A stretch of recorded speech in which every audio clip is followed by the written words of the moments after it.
Hashama akkam jirtu daawwattoota televezyiinii mo'aa kan isin daawwachaa jirtan kun qophii mo'aa teekii yeroo hundaa isaatii kan isiniif darbu qopheessee moo kan isin biraan gahaan biyyaa Jimmaati qophiin kun har'aa immoo kan inni irratti xiyyeeffatu soofteerota gaggaarii soofteerota jaallatamoo soofteerii baay'ee piroodaaktiivii ta'an kan 2020 keessa baay'ee populaarii ta'anii fooyya'umsa gurguddaa fidan akkasumas immoo soofteerota haaraa ta'anis keessa jiru liistii 25 tokko waliin ilaalla jechuudha.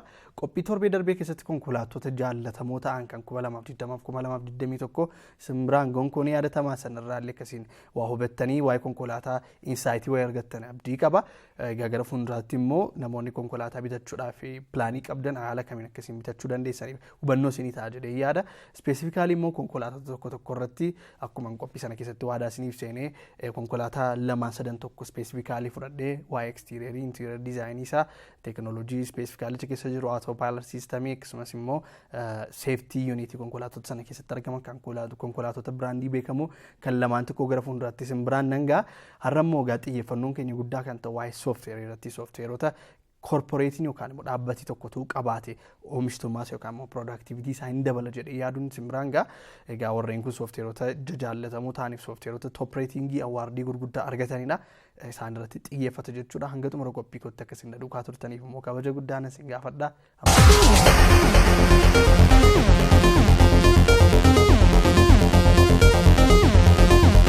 Egaa daawwattoota keenyaan soofteerota toop 20 keessatti immoo jaallatamoo ta'an kan murtaa'e yoo ilaalle inni jalqabaa T-Sheets'idha. T-Sheets time tracking soofteerii hojjettoonni waajjira keessanii jaallachuu danda'anidha. Riippoortii maaneejii gochuudhaaf riippoortii keessumaa maaneejii gochuudhaaf baay'ee effortlessiidha. Kan jechuun dadhabbii guddaan qabu riippoortii qopheessuu keessatti salphaatti empilooyiin keessan yookaan immoo hojjettoonni keessa waajjira keessatti argaman riippoortii haala salphaatiin qindeessanii maaneej gochuu danda'u. Kun immoo piroodaaktivitii waajjira keessatti taayimii maaneejii gochuudhaaf baay'ee inni kunillee impaaktii mataa isaatii qaba jechuudha. Kana waan ta'eef egaa T-Sheetsii yoo itti fayyadamtan soofteerii baay'ee bareedaadha. Soofteerii taayim tiraakingii bareedaa jechuudha. Taayimii ittiin maaneejii gochuudhaaf kan ooludha. Inni itti aanu yoo ilaalle dookusaayinii jedhama. Dookusaayiniin dookumentii saayinii gochuudhaaf diijitaal signeecharii yookaan immoo e-signeechar jedhamuudhaan kan beekamu dookumentii adda addaa saayin gochuudhaaf dookumentii mallatteessuudhaaf soofteerii baay'ee bareedaadha. Soofteerii dookusaayinii kana fayyadamtanii intarnaashinaal agriimentii namoonni impoortaroota taatan dhaabbata impoortingii ekspoortingii qabdan agriimentii biyyoota adda addaa wajjin yeroo mallatteessan yookaan immoo agriimentii dhaabbata biyya alaa wajjin jiru wajjin yeroo mallatteessan signeecharii waa akkasiin mallatteessitaniif diijitaal peepar woorkii isiniif erguu danda'u. Sanarratti immoo dookusaayinii fayyadamuudhaan irratti mallatteessuu ni dandeessu. Dookusaayiniin e-signeecharii soofteerii baay'ee bareedaadha. Dookusaayinii dhaabbata keessaniif fayyadamuu ni dandeessu jechuudha. Itti fufnee yoo ilaalle immoo outreach jedhamuudhaan kan beekamu. Outreachiin termii yeroo baay'ee waldaa keessatti beekamudha. Wangeela dhugaa ba'uusa jedhamu irratti woordii namni baay'ee beekudha. Outreachiin garuu hiika mataa isaa danda'e mataa Ingiliffaa qaba. Qaqqabuu bakka tokko waa qaqqabuu yookaan immoo gadi ba'anii waa akka maarkeet gochuu jechuuti hiikisaa. Egaa outreachii soofteerii fayyadamtanii seelsii dhaabbata keessanii baay'ee inkiriis gochuu dandeessu. Salphaatti imeeyil daataabeezii building gootanii imeeyil daataabeezii keessan kanaaf accordingly specific message yookaan immoo balki imeeyilii erguu dandeessu. Balki messaging kan telecommunication company Itiyoo Telekoomii kennudha. Sana wajjin walitti dhufu outreachii fayyadamtanii garuu bulk emailing bulk marketing approachii fayyadamuu dandeessu. Seelsii keessan immoo baay'ee ittiin inkiriisii soofteerii gochuu dandeessanidha. Outreachiin soofteerii baay'ee bareedaa sales managementiidhaaf immoo sales task forceidhaaf baay'ee bareedaadha jechuudha. Itti fufnee yoo ilaalle Zohodeskiidha. Zohodeskiin pilaatfoormii bareedaa salphaatti ittiin customer experience yookaan immoo help deskii ittiin maaneejii gochuu dandeessanidha. Keessumaati namoonni weebsaayitiin keessan tiraafikii gurguddaa qabu. Kastaamarii ittiin onlaayinii kan keessummeessitan gaaffii kastamarii deebisuu barbaadan Zohodeskiitti yoo dhimma baatan soofteerii baay'ee bareedaadha. Keessumaa korporeeta oonarii namoonni taatan kan qophii kana daawwatan kan dhaabbata gurguddaa empilooyii baay'ee hojjettoota baay'ee of keessaa qabu qabdan Zohodeskii kanatti fayyadamuudhaan Zendeskii kan jedhamutti dhimma bahuudhaan salphaatti maaneejii gochuu ni dandeessu jechuudha. Kanaaf soofteerii kanatti akkasiin dhimma baataniif waamichaan isinii godha. Kunis isa bareedaadha. Itti fufnee yoo ilaalle sales management systemidhaan kaasnee oolu ammas Salesloft kan jedhamu beekamaan jira. Kanas egaa Salesloft'itti dhimma bahuudhaan sales teamii keessan salphaatti akka isaan hojii irratti engage ta'an akkaataa isaan itti product adda addaa marketiitti mul'isan akkaataa kamiin akka market outreach akka isaan godhan ittiin manage gochuu dandeessu. Sales loftiif outreach ni egaa waan xiqqoo walitti isaan fidu ni qaba jechuudha.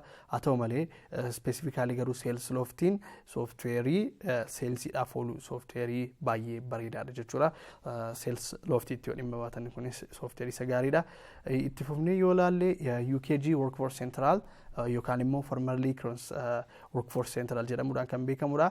Kun immoo egaa naannoo waajjiraa keessatti hojii salphaatti manage gochuu employee keessan yookaan hojjettoonni keessan salphaatti task assign itti ta'e akkaataa ittiin isaan hordofan yookaan immoo from manager to employee communication jiru baay'ee salphisaa. Kan jechuun hojii assign walii gochuu, hojii walii hiruu, hojii to'achuu fi kanneen kana fakkaatan irratti illee salphaatti UKG Workforce baay'ee isin fayyada jechuudha. Yoo itti dhimma baatan bareedaadha.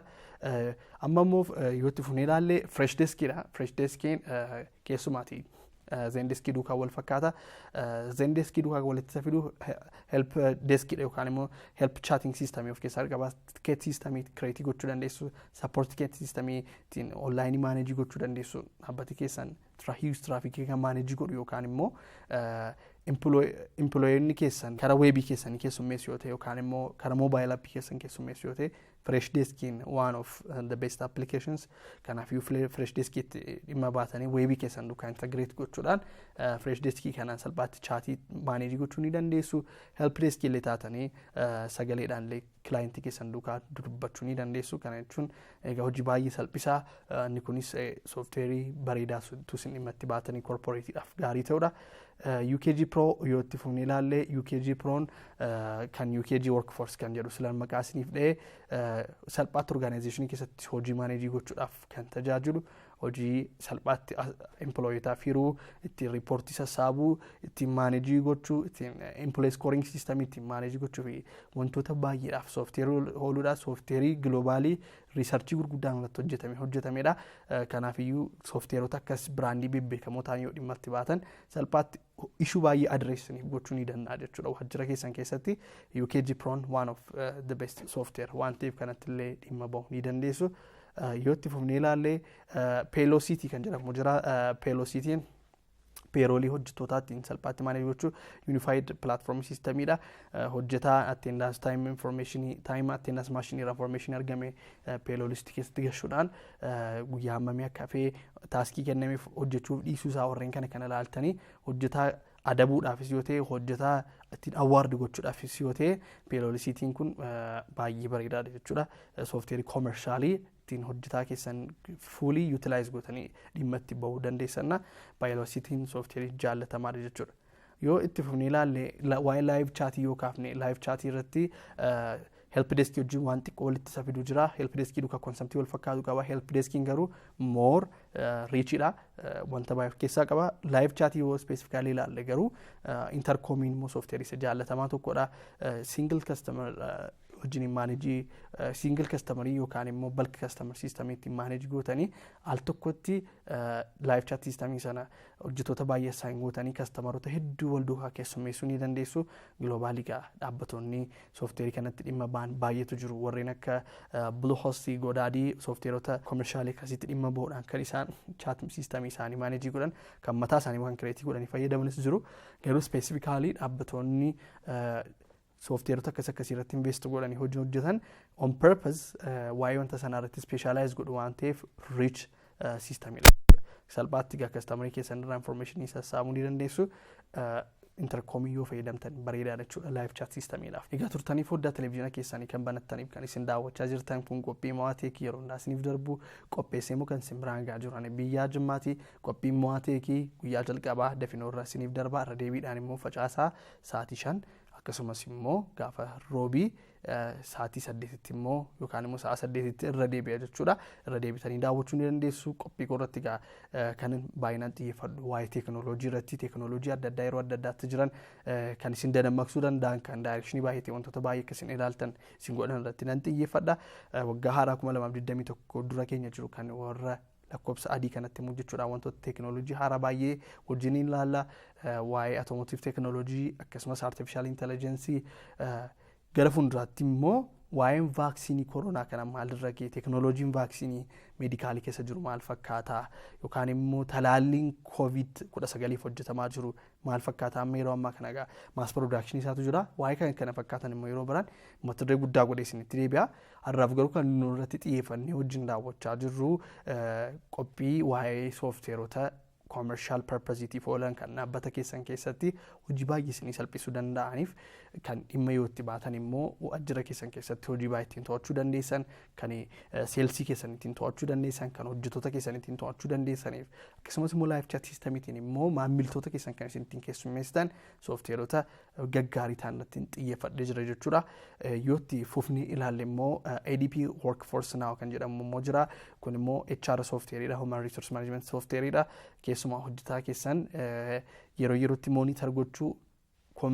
conversationiin waan tu waan yookaan immoo qaamaan hojjetaa duukaan haasa'een eeyyama kennuu eeyyama dhoowwachuu hojjetaan illee eeyyama barbaade qaamaan dhufee gaafachuun hafee siistamii ADP workforce waajjira keessan keessaa qabaatan san irratti loogiinii godhee eeyyama requestii gochuu danda'a warreen akkasii kun immoo ADP workforceedhaan baay'ee simplifiedidha kanatti illee dhimma baatanii itti fayyadamuu ni dandeessu ADP'n soofteerii one of the best for HR jechuudha.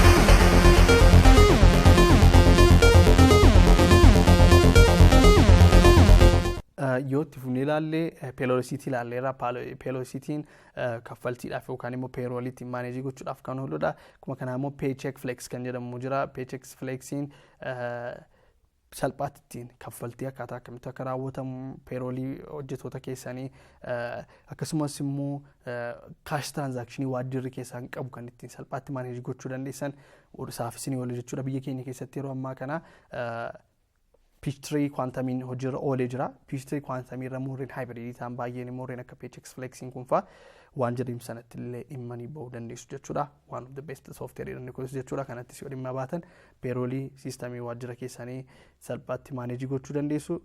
Contact center optionidhaaf yoo ilaaltan contact center kan jennu kun bakka maamiltoonni kallattiidhaan isin quunnaman yookaan immoo maamiltoonni keessan isin duukaa haasaan immoo contact center operation yookaan immoo contact center option jedhamuudhaan beekamu. Sanaaf immoo agencies engaging one of the best software world class contact center yookaan immoo CCO kan jedhamuudhaan beekamudha. Salphaatti ittiin contact centerii waajjira keessanii maaneejii gootanii onlaayinii akkasumas immoo toll free numbering warreen akkasitti dabaluudhaan maamiltoonni salphaatti haala optionii baay'eetiin gara keessanitti isin quunnamanii akka isaan isin duukaa dubbatan informationii wal geeddaran gochuu ni dandeessu. Kun immoo contact centerii namoota dhaabuu barbaadan digital contact centerii waajjira keessaniif namoota barbaadaniif Genesis engage system illee baay'ee software bareedaadha jechuudha. Inni kun contact centeridha. Naannoo RFP yookaan immoo naannoo request for proposalii keessumaa naannoo tender yookaan immoo afaan Oromootiin caalbaasii yookaan immoo carataa afaan Amaariffaatiin jedhamu sana qopheessuu keessatti yeroo baay'ee RFP'n baay'ee murteessaadha. Request for proposal waa'ee RFP salphaatti ittiin qopheessuu maaneejii gochuu irratti immoo yoo kaayyoo qabaataniif RFPIO kan jedhamu jira. RFPIO kan jedhamu kun soofteerii cloud based RFP systemidha ittiin salphaatti RFP maaneejii gochuu ni dandeessu RFP collectii gochuu ni dandeessu kanaaf illee RFPIO yoo itti fayyadamtan salphaatti waajjira keessan keessatti caalbaasii ittiin to'achuu ni dandeessu jechuudha. Inni kun RFPIO soofteerii bareedaadha. Diteelii soofteerotaan dubbachaa jiru kana yeroo waan hin geenyeef highlightii isaan isinitti himaa akkuma yeroo hundaa immoo isiniin jedhu dabalataan immoo gadi keessa seenanii dubbisuu immoo carraasaan isiniif kenna. Sababi isaas daqiiqaa 30 qophiin koo daqiiqaa 30 dheerata daqiiqaa 30 kana keessatti waan amma kana mata duree gurguddaa amma kana isin biraan ga'uun ulfaata 2-3 keessaa filadhee immoo irra kaanis dhiisuun ulfaata waan ta'eef hamma jiru isinitti hime hamma jiru sana booddee diiteelii immoo keessa seentanii carraa ilaaluu immoo isiniifan isinii kenna jechuudha. Isin gaa yeroo itti fudhattanii tokko tokkoon keessa seentanii ilaaluu ni dandeessu.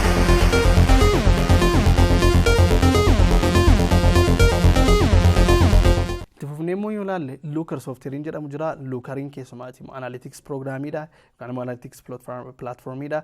Salphaatti ittiin data analyze gochuu, seelsii keessan analyze gochuu, seelsiin waajjira keenya yookaan immoo dhaabbata keenya maal fakkaatas jedhamu ittiin ilaaluudhaaf more gara digital worlditti yoo seenuu barbaadan Lookeriin immoo soofteerii bareedaa tokkodha. Lookeriitti dhimma baatanii data baay'ee analyze gochuu dandeessu, ilaaluu dandeessu. Maal fakkaata galiin keenya maal fakkaata gurgurtaan ture maal fakkaata isa jedhamu kan data analyze gochuudhaaf baay'ee bareedaadha. Infographics soofteeriidhaan kun salphaatti data analysis ni gochuu danda'a. Globaalii algoritmoota hojiirra oolan baay'ee of keessatti qaba jechuudha. Sanatti immoo dhimma baatanii Lookeriidhaan data baay'ee analyze gochuu dandeessu jechuudha. Kun data analytics soofteerii baay'ee gaariidha jechuudha. Itti fufnee yoo ilaalle ammas analytics platformii kan biraa yoo ilaalle MicroStrategy kan jedhamu jira. MicroStrategy'n soofteerii dhimma kanaatiif ooludha. Scalable business intelligence dhaaf illee kun noola delivering insight kan jedhamu kanaaf illee warreen kana kan embed of keessatti godhee qabatee jira. So haala kanaatiin MicroStrategy'tiin data analytics platformii warreen akka amma maqaa isinii dha'e soofteerii amma maqaa isinii dha'e hojiin hojjetu hojii wal fakkaataa ittiin salphaatti akka hojii Looker hojjetu isiniif hojjechuu ni danda'a jechuudha. Sales training and onboarding kan jedhu yookaan immoo qacarrii fi training adda addaa kennuu irratti immoo soofteeriin isin itti fayyadamuu dandeessan Mindtickle soofteerii jedhamuudhaan beekamudha. Mindtickle'n soofteerii bareedaatti ittiin salphaatti onboarding hojjechuu dandeessaniif sales training ittiin hojjechuu dandeessanna. Keessumaa waajjira keessanitti hojjetaa yeroo fiddan salphaatti trainingii kennuu fi akkasumas immoo onboardii gochuudhaaf ittiin qacarrii raawwachuudhaaf soofteerii Mindtickle'tti yoo dhimma baatan soofteerii baay'inkiif soofteerii bareedaadha jechuudha. Mindtickle'n one of sales management system yookaan sales training soofteerii bareedaadha jechuudha. Itti fufnee yoo ilaalle HR kan biraarratti ammas UKG'n si'a sadii ilaallee jiru jechuudha. UKG Workforce, UKG Pro akkasumas UKG Ready kan jedhamu maqaa mataa isaa qaba. HR'dhaaf soofteerii oolu kan biraa tokko qabu jechuudha. HR soofteerii kanatti dhimma baatanii hojii baay'ee ittiin manage gochuu dandeessu. Hojiin human resource management beekamaadha. Employee control gochuudha ittiin ilaaluudha. Employee assign task assign ta'eef hojjeteera moo hojjennee warreen kana kanatti manage gochuudhaaf soofteerii ooludha. UKG Ready'tti yoo fayyadamtan kunis waan isa tokko jechuudha. Itti fufnee yoo ilaalle immoo marketing automation system yoo ilaalle marketingiin egaa waan of baay'ee waan murteessaa ta'edha. Keessumaa dhaabbata kamiifiyyuu dhaabbati marketingii strategic ta'e hin qabne deemsa keessa bankrupt ta'uunsaa kan hidhafnedha yookaan immoo guddina inni agarsiisu waluma fakkaataa ta'e hafa yookaan waliin dabalu jechuudha. Sababa kanaatiif egaa marketing strategy digital marketing concept keessatti dhaabbattoonni gara sanaatti of guddisuu barbaadan HubSpot marketing sabiin one of the best software. So HubSpot marketing hub yoo fayyadamtan marketing strategy baay'ee ittiin fayyadamuu dandeessu. Bara 2006 kaasee platformii amma ammaatti hojiirra oolee marketing irratti dhaabbattoonni gurguddaa globalitti fayyadamanidha. HubSpot sarchii gootanii ilaaluu ni dandeessu. Marketingiin baay'ee murteessaadha waan ta'eef jechuudha. Naannoo managed hosting irratti immoo ilaalle hosting service platformii dhaabbattoota hostingii servicii kennan immoo yoo ilaalle GoDaddy hostingiin one of the hosting company. GoDaddy'n biyya already illee isaan walitti hostii godhee fayyadama. GoDaddy'n baay'ee platformii bareedaadha. Managed hostingii, VPS hostingii fi akkasumas immoo gosa hostingii private hostingii illee ni qabu jechuudha. Shared hostingii illee dabalataan ni qabu, dedicated illee ni qabu. GoDaddy hostingiitti yoo fayyadamtan salphaatti ittiin weebii keessan manage gochuu dandeessu, siistemii adda addaa hostii gochuu dandeessu, applicationota adda addaa hostii gochuu ni dandeessu. GoDaddy'n one of the nicest hosting company gabaarra jiru jechuudha. Egaa itti fufnee immoo yoo ilaalle learning management system yookaan LMS jedhamuudhaan kan beekamu BB yookaan immoo Blackboard learning management systemiin immoo soofteerii jaallatamaadha. Keessumaatti LMS platformii dhaabbattoota buildii gochuu barbaadaniif kolleejii e-learning enabled ta'e kolleejii mana barumsaa e-learning enabled ta'e warra akkasii waan namoota yaaddaniif learning management system LMS'dhaaf Blackboard learning kun baay'ee soofteerii bareedaadha jechuudha. Blackboard learning soofteerii kanatti fayyadamtanii salphaatti sistemii barnootaa mana barumsaa keessatti argamu kolleejii keessan akkasumas immoo mana barumsaa keessatti argamu ittiin manage gochuu ni dandeessu jechuudha. Blackboard learning illee one of the best software for learning yookaan immoo LMS software jedhamuudhaan beekamu jechuudha.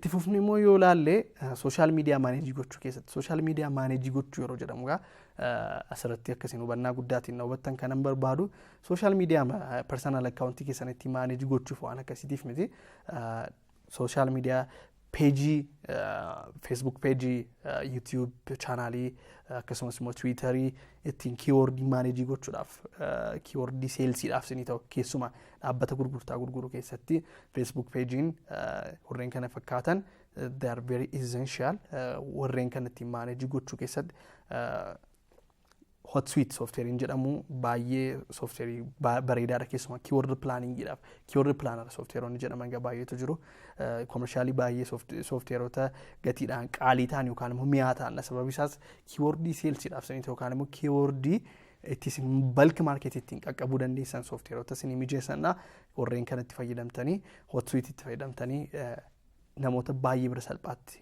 bira gahuu dandeessu HotSuitein one of keyword planning software yookaan immoo social media management software bareedaa gabaarratti argamudha warreen kanatti illee yoo fayyadamtan bareedaadha jechuudha HotSuitein software dhimma kanaatiif oolu gaarii tokkodha jechuudha LMS system ammas yookaan learning management system yoo ilaalle Adobe Captivate Prime LMS kan jedhamu jira Adobe Captivate Prime LMS kun naannoo LMS irratti software hojii guddaa hojjetudha keessuma learning experience digital experience yekin keessatti illee termiin kun baay'ee popularity yookaan immoo baay'ee beekamaa miti yookaan immoo corporate learning system inaaf Adobe Captivate Prime LMS kuni learning system biyya keenya keessatti ammayyuu maanuwaaliidha yookaan immoo haaluma baratamaa isa barattoonni kutaa tokkotti walitti qabamanii baratan irra jirra haa ta'u malee biyyoota gurguddatan keessatti garuu digital learning system yookaan immoo learning management system kun haala salphaatiin onlineidha kan inni maaneejii ta'u softwareonni isaaf oolan keessaa inni tokko Adobe Captivate LMS isa tokko jechuudha. Adobe Captivate LMS corporate learning management systemidhaaf keessumaa baay'ee guddaadha. Corporateota gurguddaa keessatti poortaalii ittiin hojjettoonni keessa warraa baratan, poortaalii hojjettoonni keessan salphaatti experience ittiin argatan isaaf illee baay'ee isin gargaaruu danda'a waan ta'eef kanatti yoo dhimma baatan bareedaadha jedhee yaada. Itti fufnee yoo ilaalle naannoo firewall irratti firewall jechuun egaa antivirus ta'ee akkasumas immoo traafikoota barbaachisoo hin taane karaa network keessanii kan dhufu kan throttle godhuudhaan hambisuu yookaan immoo block gochuu kan danda'u kan eeyyamuu danda'u block gochuu danda'u jechuudha. Firewalliin hardware applianceedhaanis argamuu danda'a akkasumas immoo bifa softwareetiinis argamuu danda'a bifa operating systemiitiinis argamuu ni danda'a jechuudha. Serverii irratti deployed kan ta'u egaa FortiGate NGFW kan jedhamutti yoo fayyadamtan Fortinet egaa globaalii dhaabbata naannoo firewall irratti baay'ee beekamaadha jechuudha. FortiGate FortiGuard kan jedhamu illee featureii baay'ee of keessaa qaba. Fortinet FortiGate kanatti dhimma baatanii dhaabbata keessan balaa cyber security dhufu kamirraallee eeguudhaaf softwareii yookaan immoo appliance device isaatiin platformii baay'ee bareedaa gabaarratti argamudha. Keessuma naannoo cyber security irratti kan android security irratti dubbadheera sana ittisuu keessatti FortiGate NGFW the most essential software barbaachisaadha jechuudha. Itti fufnee immoo yoo ilaalle naannoo 3D designing qopheessuu yookaan material designing qopheessuu product design yookaan material designing qopheessuu keessatti softwareonni baay'ee murteessoo ta'an jiru. Fakkeenyaaf konkolaataa dizaayinii namni gochuu barbaadu yookaan mobile hardware yookaan immoo laptop hardware haaraa namni dizaayinii gochuu barbaadu wanta inni jalqaba irratti hojjechuun irra jiru jalqabaa product design jechuudha. Look and feeling product sanaa maal fakkaata yookaan immoo dizaayiniin konkolaataa sanaa maal fakkaata inni jedhu baay'ee murteessaadha. Naannoo sana irratti naannoo 3D CAD design irratti yoo xiyyeeffannee ilaalle inventor software jedhamu software baay'ee dinqeedha. Sanatti fayyadamtanii dizaayinota konkolaataa dizaayinota product hojjechuu dandeessu. Purpose software kana product design fi machine design keessatti isin fayyadachuudha. Factoryidhaaf illee deviceota oolan wantoota adda addaa designitiin gochuu dandeessu. Alternatively softwarein MATLAB jedhamuudhaan beekamaan jira. Naannoo engineeringii yookaan immoo electrical engineeringii namoonni baratan sana ni beektu jedhee mayyaada. Alternatively Haaraa kan naannoo inventionii yookaan immoo design 3D CADidhaaf isin ooludha jechuudha. Computer aided design jechuudha. CAD jechuun sanaaf isin fayyaduu ni danda'a. Egaa softwareoti baay'een dabalataan illee ni jiru warreen akka Prospify, Highspot, Sablitmos, Harvest, Podium, Seismic jedhamuudhaan kan beekaman gabaarratti ni argamu. Sooftiweeronni warreen amma maqaa isinii dha'e kun sooftiweerota globaalii hojii baay'ee kan waajjira keessatti salphisan corporate keessatti hojii baay'ee kan hojjetanna. Kana keessaa egaa sooftiweerii gosa isinii tokko filattanii dhaabbata keessaniif namoonni dhaabbata qabdan fayyadamuu ni dandeessu. Lafa dhaabbati keessanitti dadhabina qaburratti invest gochuu barbaadan kun one of the softwares.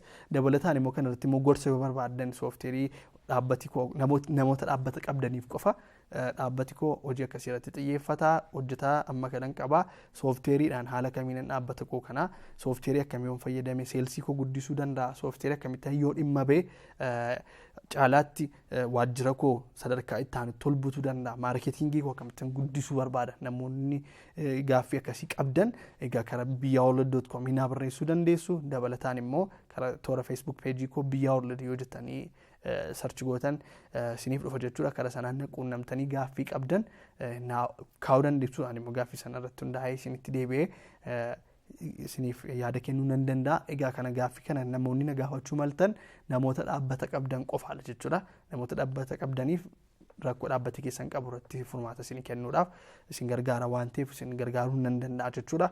Egaa qophiin koo har'aa kanuma fakkaata ture waa'ee sooftiweerota piroodaaktii 2020 keessa essentially ta'an influentially turan 2021ttis darbanii sooftiweerota tajaajila kennuu danda'an jechuudha. Warreen kun egaa isaan kanarratti xiyyeeffatanii isinis akkasiin itti fayyadamtanii dhaabbata keessan irratti jijjiiramoo fiddan abdiin qaba.